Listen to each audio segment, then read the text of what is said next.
Ladies and gentlemen, boys and girls, gender appropriate ages, welcome to the Black Nerd Rise review of Ant-Man in the Quantum Realm, Ant-Man and the Wasp in the Quantum Realm. I am Bone Crusher, Destroyer of all Earthquake, the Juggernaut, here with Skywalker, here to give our raw dog review of Marvel's latest movie. What up, Skywalker? I'm doing pretty good. How about you? I'm doing all right, man. I am doing all right. Ready to do this review. I went and saw the movie a couple days ago. You just saw it last night. Let's start out with the hard-hitting facts. What do you give it out of 10? What's your score? Yeah, I'm going to say 7. Now, is that 7 as a Marvel movie or 7 as, like, overall just a movie? I would say overall is a movie. And what do you give it for as far as, like, its continuity in the Marvel world? I'm going to say, you know what? I'm going to stick with 7 for both. It's only because of it's better than Eternals. And Eternals, I give like a 6 or a 5. So, but I felt like it was better than Eternals. So I'm going to say 7. Man, I disagree, bro. What? I'm giving it overall as a movie. I'm giving it like a 6, and as far as for goes for like the Marvel whole thing, I give it like a 3 or 4, like a 3.5. Man, that's pretty low. You ain't like it at all. I mean, like I said, as a regular movie, it was okay. It was cool. You know, I mean, it was nice seeing MODOK and stuff. One reason in particular that I give it so low in the Marvel continuity, Kang the Conqueror. Like, that is the Conqueror version of Kang. I don't know if you really know about too much of the comic stuff, but, like, Kang the Conqueror is, like, the one that most people know. There's one Kang the Conqueror, and that was the one. That's the main one. And Ant-Man just beat his ass. Well, I mean, he was getting beat up at the end there, but, yeah. I mean, like, Ant-Man just boxed with this dude. Yeah. Like, Ant-Man just straight up boxed with him. Like, he even implies earlier in the movie, he was like, what Avenger are you? Which, have I killed you before? Right. Like, oh, are you the one with the hammer? Right. Like, which he you know, obviously he was kind of joking because he literally calls him Ant-Man later on, and he never told him his name. Right. But, like, you know, he was like, are you the one with the hammer? So you telling me you fought with Thor. You fought with Thor. You fought Captain America. You expect us to believe that you've killed them in other timelines, and you get in a fist fight. Yeah. And, like, yeah, he won. He stomped that dude out. He stomped him out. Yep. But, like, Sure you took hits. You took blows. Ant-Man is the least fighting dude in the whole Avengers. He has the least amount of training in the whole squad. The whole squad, buddy. Think about it. Scott Lang was a criminal. Like, he got some jail fight in him. He was getting beat up by the Wasp, bro. The Wasp lays more smack than he does. Show me. That's how you punch. You telling me you beating Captain America? At least Tony Stark, I mean, he rich, he had to have some self-defense training, but he's got a whole armor. Right. Black Widow was an assassin. I thought the same thing. Black Panther, Hawkeye, the Hulk, Thor. And you telling me you took blows, you took hits that looked like they hurt from Ant-Man. I thought the same thing. When they were fighting, I was like, this shouldn't even be a fight. Like, this should be a murder. Like That made the whole thing weak to me. It should have been a straight up snap, spoop, spot, boom. Nobody. How is it supposed to be a threat to the greater Marvel universe if you're getting bodied? You're getting beat up by Ant-Man and the Wasp. Yeah, that do make him look hella weak. You got killed by Ant-Man and the Wasp. Yeah. So that's my big gripe. The movie beforehand was like a 6 or a 7. When he got smacked up by Ant-Man, like, I was done. I was through. Because I was like, this big villain. Okay, Thanos, yeah, he fought Thor, Cap, you know, all at the same time, but he was smacking him up. Right. I can't believe nothing credible coming out of him now. Yep. You got to remember, the whole squad pulled up and jumped Thanos. They had to. After he used the Infinity Gauntlet. Like, the whole squad pulled up. Yeah. You getting beat by Ant-Man, I'm through with you. Yeah. Just coming from that, I remember vividly watching that fight scene. I'm like, this is not a fight. This should not even be a fight. I don't even understand how this is a fight scene. I remember thinking those words. I don't know. Now, Jonathan Majors did amazing. He made that movie. I am Kang! But, like, the way they've written him, I mean, I feel like they wrote him into a corner. Because, like I said, Kang the Conqueror, that's the big one. That is the one that most people know. Now, at the end of it, they showed 3 other Kangs that are somewhat popular. I know that they showed a Mortis. Of course, they showed Ramu Tut. That was the Egyptian one. That's a pretty important one, too, in the comics. Especially showing how he was doing all that telekinesis at first and, you know, not even in technically the same space as them, and he was still able to do telekinesis with them. What happened later on, you know, there was some power dynamic issues that you keep referring to, and then there was some CGI issues for me. I was kind of like, I could tell that that's on a green screen stage, and I shouldn't be able to tell that because especially nowadays, and especially with movies like Avatar 2 that just came out, and there's just and everyone knows that Marvel has a huge budget to do these type of things, so there's that. And then just even storyline wise, for me, I was like, okay, this makes sense. He's drawing them in. They're trying, so he can get out. And then, you're talking about Jonathan Majors, which I think he did a fantastic job too. I would say, next up would be Michelle Pfeiffer, though. I thought she did really good as the OG Wasp. No, I have to disagree with that. I wasn't a big fan of her acting, and I definitely wasn't a big fan of her character. My issue with her character is events would have been completely different if she had just not be all secretive about her smashing Kang the Conqueror in the Tinyverse. The Tinyverse, huh? The microverse. I mean, it's a lot. There's a lot of similarities between it and Rick and Morty. I mean, I think that was done on purpose. I think the writer, not one of the producers, actually produced for Rick and Morty. Oh, okay. Yeah, so there's a lot of similarities, and I mean, you see it, and that's cool. A lot of the stuff in there, of course, the things for the quantum verse and all that stuff, that's all old. I mean, that's all been in the comics for years and years and years and years. So Rick and Morty's really copying off of them, but it's kind of cool to see it kind of come full circle, the whole kind of thing. Right. There's like some Rick and Morty type jokes in it and stuff, like the guy with the broccoli head and everything. Yeah. I thought that when I saw that, I was like, that gives me Rick and Morty vibes, but I didn't know anything about the producer being connected to it. If you look back at it, if you go and watch it again, like you can definitely see similarities between the two, especially the episode that deals with the microverse or the tinyverse in the Rick and Morty show. You look at that episode and then you kind of look at the movie again, like there's a lot of similarities. My issue is she was being so ambiguous, and it's kind of like I made the joke with you, when I first went and saw it. It's like, if I know my next door neighbor is Hitler, not Hitlering as much as he used to, but I know my next door neighbor is Hitler, and we got powers, and he's superpower Hitler. This ain't this regular Hitler. This is like Mecha Hitler, all right? And I know my neighbor's Mecha Hitler.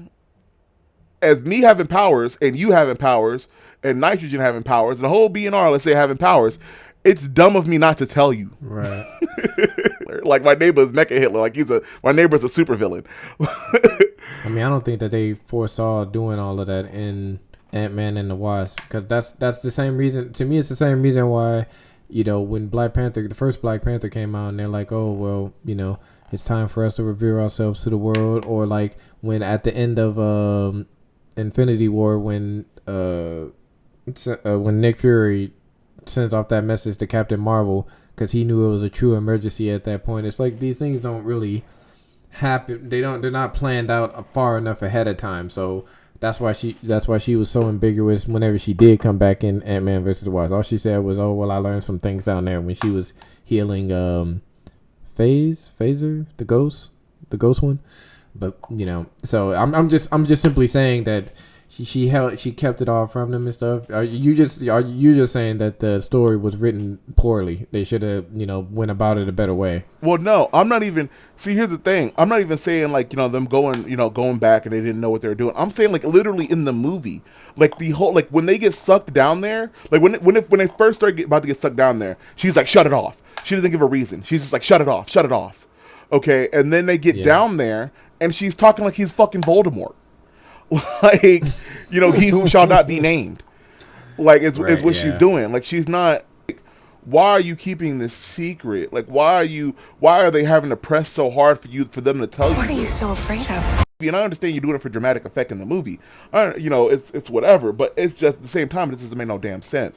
Like, just because we're trying to do dramatic effect in a movie doesn't mean that you can't make the movie make fucking sense.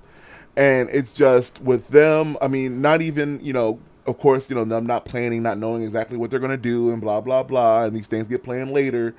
Like, even beyond all that, like, it's just even in the movie, in the standalone project itself, like, she was trying to hide information. Like, this is your baby daddy or something. Right. I would have thrown a flashback in there when she tried to tell somebody. And they were like, I ain't worried about whatever. There's some people in the quantum realm. I don't want to hear that shit. She tells that to, like, fucking Hulk or something, or like Iron Man, or somebody, like, mentions it to somebody. And they're just like, whatever, kind of blow it off. Because it's just like I said, why would you not trying to tell this information? Like, if you've got this person who is so dangerous. Like she feels how dangerous this dude is, and yeah, she feels like he's trapped down there. But you don't think that he's ever gonna get out? That is very naive. She has seen his history. She has seen that he's destroyed Avengers. Does she think that the Avengers? She tells the Avengers they're gonna go down there and we're gonna pick a fight with them. It's dumb to me. I did not like her character for that particular reason. But I wasn't trying to say that I would like her choices. I just was saying I like the acting that she was doing. But even besides that, the whole thing, I mean, it's just like you said a little bit ago. It's just like they were just doing it for dramatic effect. Just like everybody was just like he, and they kept saying he, and even when how you say it, the guy that used to be Darren Marduk. Oh, MODOK. And you know, even he didn't even say his name either. Like everyone was just kind of like alluding to Voldemort for the time being before dramatic effect, because I mean he is that dangerous, but still, I mean you could tell he is that dangerous, and then whenever we do see him, he gets beat up by him. I know, exactly. This old dangerous dude got beat up by Ant-Man. Like, bruh, you know, like, whatever, man. I don't know. It just, and you can try to have the argument. People are gonna say, well, he didn't have his powers. He didn't have his, you know, you see the electricity, his band's messed up and stuff. Okay, but like, you telling me that's all the power he has? Because then, I mean, I just can't imagine he beat all the Avengers several times. Right. Like, and this is supposed to be like the multiverse, and we know the multiverse has X-Men, it has the Fantastic Four. Right. Like his technology is Doctor Doom technology. Like you see at the end of the movie that the portals that they use when all the Kangs get together in the end credit scene, they're using the technology that Reed Richards uses in the Multiverse of Madness movie. So they're using Fantastic Four and Doctor Strange. That technology in the comic books is Doctor Strange, or not Doctor Strange, Doctor Doom. Dang, I can't remember his name. Doctor Doom is Doctor Doom's technology. The thing is, once again, if you know the comics, you know that Kang is a descendant of Reed Richards. Of course he is. I think it's Franklin Richards is what his name is, but he's like from the 31st century or something like that, and he's a descendant of Reed Richards, and he steals Doctor Doom's time traveling technology from a museum and goes back in time. He's like Booster Gold from DC, but not stupid. But he takes Doctor Doom's technology and goes back in time, and that's when you see the first iteration, who's Ramu Tut, or Rama Tut, or whatever his name is. And then it splits off the timeline, and then there's a whole bunch of different Kangs, and then eventually, like I said, you get the Kang the Conqueror, who's supposed to be the badass one, who got beat by Ant-Man. I actually thought, you know, when I was watching the movie, I thought Ant-Man was going to die, and I thought that was just going to be the end of Ant-Man because, you know, he's getting older, and that's his third movie, and, you know, I don't know. And especially Kang, and we know Kang is going to show up in Secret Wars, or show up in the next, you know, Avengers saga, so I just assumed that was, like, you know, going to be, like, the end of that to help to further build up on who Kang is, as well as, you know, the way that they did with Thanos, where he's like, you know, he's going to get a W first before he loses. Oh, no. I mean, I thought at least, like, Ant-Man was going to get trapped in the Tinyverse. Yeah. I thought he was going to get trapped down there, and that didn't even happen. Right. It's crazy. That's another thing that was stupid to me. She got them out immediately. You want to add dramatic effect, like, and have them get out in like in an extra scene. Like, let the movie end with them being trapped down there. No, bro, it was like 5 fucking minutes. Yeah, it was. Like it was like they looked over to see the crowd of the people, and I mean, looking like, okay, well, they're gonna help rule the Tinyverse, blah blah blah. Exactly. And it's like, okay, let's go home, bitch. What? Yeah, I really thought they were gonna get trapped too, because I was like, dang, this is the second time he didn't got trapped down. That's the first thing I thought. Oh, this is the second time he got trapped down there. I was like, well, at least he got washed this time. Okay, I will say, out of the things that upset me, there was a couple parts of the CGI that upset me. I was like, how is Ant-Man? Ant-Man is, don't get me wrong though, he didn't been in some fights, so I'm sure he's got some, you know, but I agree with you. You can't beat somebody who's killed multiple Avengers over multiple timelines. There's just nothing you can possibly throw at him that he shouldn't already be ready for. And then if it did come down to a straight up fist fight, then he definitely should have mollywopped him, like, just without even no question at all. Either way, no matter how you look at it, it's still Kang should have got the W for sure. I mean, yeah, there was just no way in hell that. Don't get me wrong, like he boxed him out, but like he took hits, and it's like those hits that he took from Ant-Man, like he couldn't have let Thor hit him like that, because if Thor would have hit him like that, it'd have been done data. You know, if you're taking hits from Ant-Man and you're reeling, yep, you can't take a hit from fucking Captain America, Iron Man in a suit, you know, like Shang-Chi. S-H-A-N-G, Shang. okay. Like, I mean, there's just so many things. Yep. I mean, it's wild to me. Yeah, well, there you go. So 7 for me, 4.4, no, 3 or 4 for you because of the nerf. Yeah, 3.5, man. I just, as far as it goes for the Marvel Universe, like, I just think now they've got to prove to me Kang is a threat. Like, you know, at the very end credit, they show Loki, and Loki's like afraid of this man, and it's like, Loki, you're a god. Nigga, I am a god. Yeah, Loki, I feel like Loki could win a fist fight against Ant-Man. Like, dang, should be able to take on Kang. Why are you scared, boy? Right, yeah, especially with his tricks and stuff, yeah. I liked it. I feel like it's a movie that I could take my mother-in-law to. She likes sci-fi movies. Yeah. I could take my mother-in-law to that movie, her not knowing anything about the Marvel Universe, and she would enjoy the hell out of it. You know, it's like Strange World type movie. It's a complete fantasy sci-fi movie. Love that part about it. You know, the setting, the way they did it's crazy. You know, it looked crazy. But plot points bring it down for me as an overall movie. And then as a Marvel movie, you drop the ball with this one, y'all.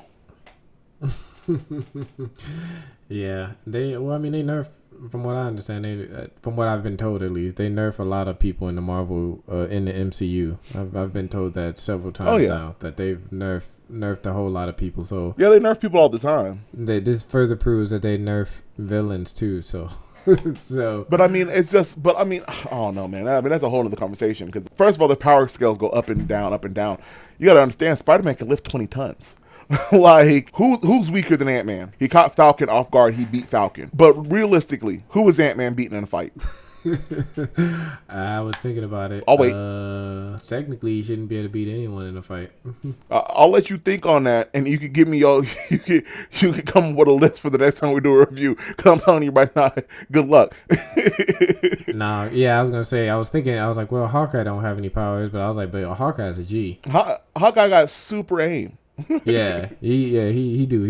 He's definitely got like superhuman level aim, and then like Black Widow ain't got no powers. I was like, well, he might be able to take Black Widow because I mean she got training and stuff, but she's still a girl, so I don't know. What you mean she a girl? I mean that don't mean nothing. Okay, Captain Marvel's a girl. Nah, that is not even close to the same thing, and you know it. I mean, Scarlet Witch is a girl. Nah, you know what I mean. You know what I mean. So I don't know why you playing right now. I think Scarlet Witch would take him out. He's stupid. Like that's another thing, buddy. Like he's not a fighter. You got to remember the first movie, Hope beats his ass. The moves that he teaches his daughter, he learned those from the Wasp. On who? He can't even beat somebody in his own movie. He can't beat his own sidekick. All right, I got like a foot on Scott Lang. I think I could take Scott Lang in a fight. In the Ant-Man suit, huh? In the Ant-Man suit. I mean, hey, it'd be like that. I mean, the writers, because he has some heavy plot armor, some bulletproof, you know, not even bulletproof, like, you know, Captain Marvel level plot armor on. You know, y'all, that's our take on it. You know, I mean, I can go into so much more. You know, I can go into the jokes. I do think it was pretty funny how she was like, a girl got needs. You know how she was down there. Yeah. I guess Bill Murray was doing freak nasty stuff, buddy. I don't want to even hear them stories. Yeah. It was clear that they were getting it in, you know, quite possibly. Boy, it was more to getting it in. He said she a freak, and that man ate a squid thing, like a live squid anime character. Yeah. Boy, I don't even want to know what they was doing. Right. That's nasty. Yeah. Man, but that, like I said, y'all, that's our take. You know, if you want to, you know, go down in the comments, give us your score on the movie. Tell us what y'all thought. I mean, if y'all thought it was better, you know, give me reasons. Don't just go down there and be like, I give it a 10 out of 10 because Ant-Man's beast. Don't. I want reasons. I want to hear good shit on why you think this movie was good. All right, well, this is Juggernaut, Dark Skywalker. We out.